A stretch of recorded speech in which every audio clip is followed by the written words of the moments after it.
you say, and I'll send you some times to get you going again. Then all that's it.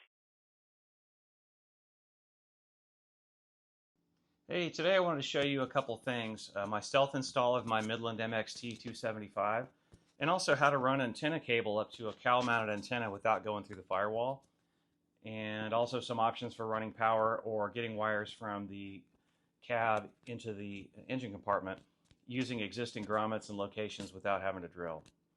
Now would be a great time to like, subscribe, and hit that notification bell. I really appreciate your time, and thanks for stopping by. So there are a couple of spots you can run wires through your firewall. I have a manual, so I don't have the grommet over here where the my clutch rod comes out. In an automatic, you'd have a little grommet there you can pop out, and you've got a pretty good space to pass wires through. There is also another location kind of under where the fuse box is, kind of close to where the auxiliary battery is. A little tough to get to, but that's also an option. For my GMRS, I actually just caught the auxiliary switch wiring under the passenger's foot compartment for my power connections there. For the antenna, I'm actually going to mount it up on the cowl. I've taken it off for demonstration. I'm going to reinstall it. But you can actually run wires from the cab into the cowl area right behind here, taking this out and running it through just below the foam next to the drain that runs down the A-pillar. Doesn't make a lot of sense to run that wire down here, up, and to the cowl, which you could feed it through right up here. But it's a lot more direct to go through this way, and it's incredibly easy to get to it. So I'll show you how to do that real quick.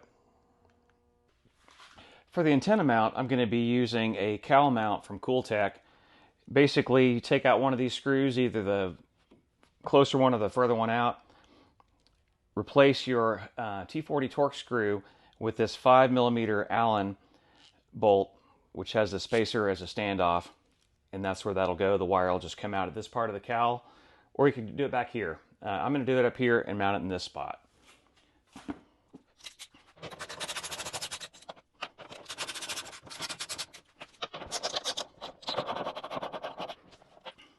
The upper bolts have a bit of a standoff, and the lower bolts are just threads.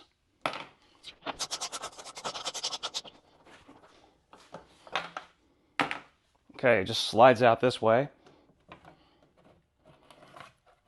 and it's just a nice little piece of plastic. So what you're left with is this little cavity here. I'm going to run my wire straight through here, next to where this drain plug, this drain tube coming down the A-pillar runs. So there's some foam down here. You can get a screwdriver through it, just kind of push it aside, and then your wire will go right through there. The Midland cable is really nice because you can actually unscrew the end of the connector that makes fishing this wherever you're going to run it really easy. So just unscrew that, and that's what you have to run through. Nothing bulky. It's actually barely bigger than the wire itself. I find it's helpful to swing your door out of the way. This piece of trim is not really in your way. You could take out these two pieces, but the whole piece does not come out. It's just kind of a waste of time. You're going to be going through up here. It does help eventually when you want to get your wire in the dash is to remove this little piece here. Put some pressure in the back. You'll see it flex out. You can use a panel tool and pop out those little trim clips. There you go. Gives you a nice little place to feed the wire in right there to go in the dash. You can go under as well, but that's a little bit neater to go there. So now you want to find where that foam is. You can't really feel it, but if you go to the front and use a screwdriver, on the other side of the drain tube, I can feel that foam, and I'm just pushing through, just under it. And I should be able to feel that.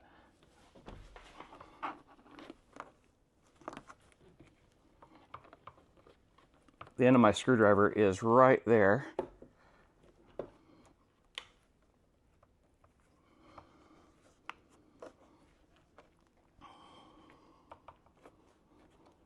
And that's where your cable's going to go.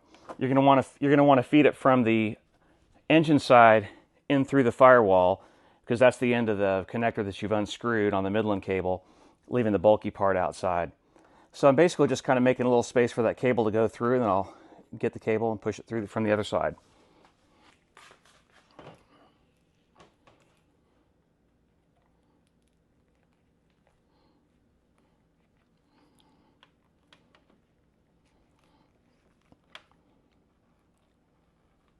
A little bit of resistance. It's actually pushing under the foam right next to the drain tube, and it's actually just popped through to the other side. So there you go. You'll see it pop through right there, and you can see that you can kind of stretch this out of the way. You don't really have to pull this off because of this rubber piece here, you can't really pull it out anyway. So it'll tuck down in here, and then it'll just go in through that hole right there, or down here, to get it into the dash. Then once you pop the trim panel back on, you won't really be able to see the wire at all. I mean, if you look in there, you'll see it, but that's about the only place it's visible. Okay, so I've already mounted the base unit for the MXT275 that I have in here, and it's under the steering column.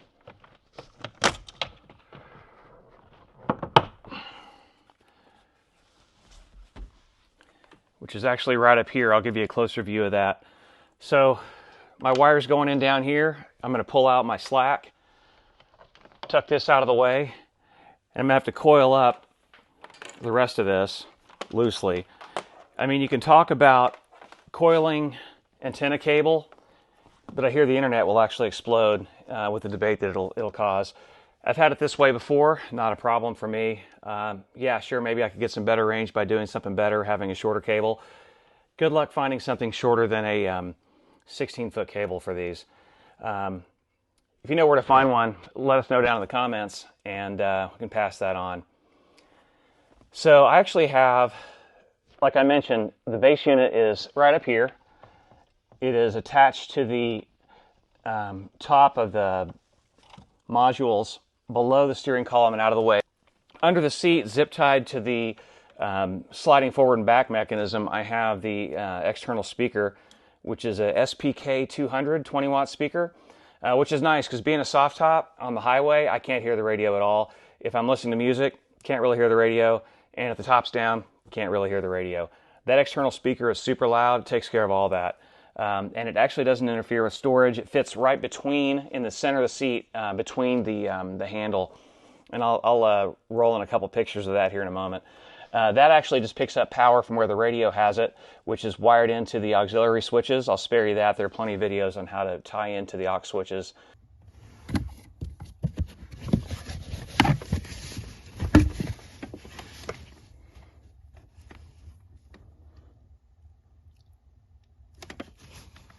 I'll take out this slack, roll it up loosely in here, coil it, and put this all back together, and I'll show you how the speaker is mounted and also how the handpiece is mounted.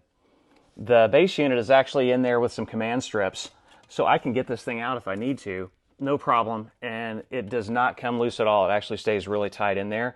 Didn't have to screw anything in there, zip tie or anything else, so that's been a good way to get this in there for me.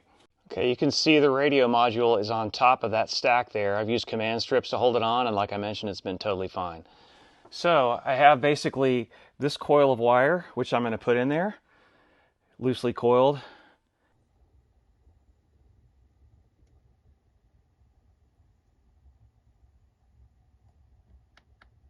This is the powered speaker under the driver's seat, zip tied to the frame there.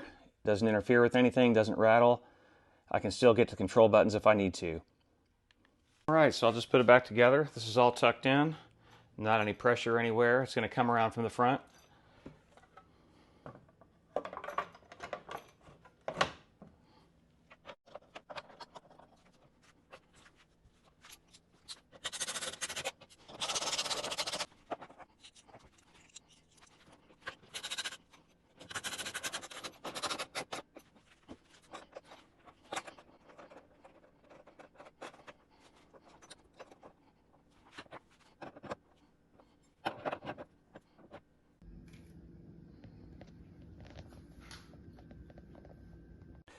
So the handpiece plugs in right down here, so you can actually remove that, get it out of the Jeep altogether, or just stash it in a nice stylish bag. So I have my radio wired into aux switch 4. There you go. No rainfall. Morganton, the high was 78 and the low 48. And yes, that speaker is very loud, and that's not even halfway up.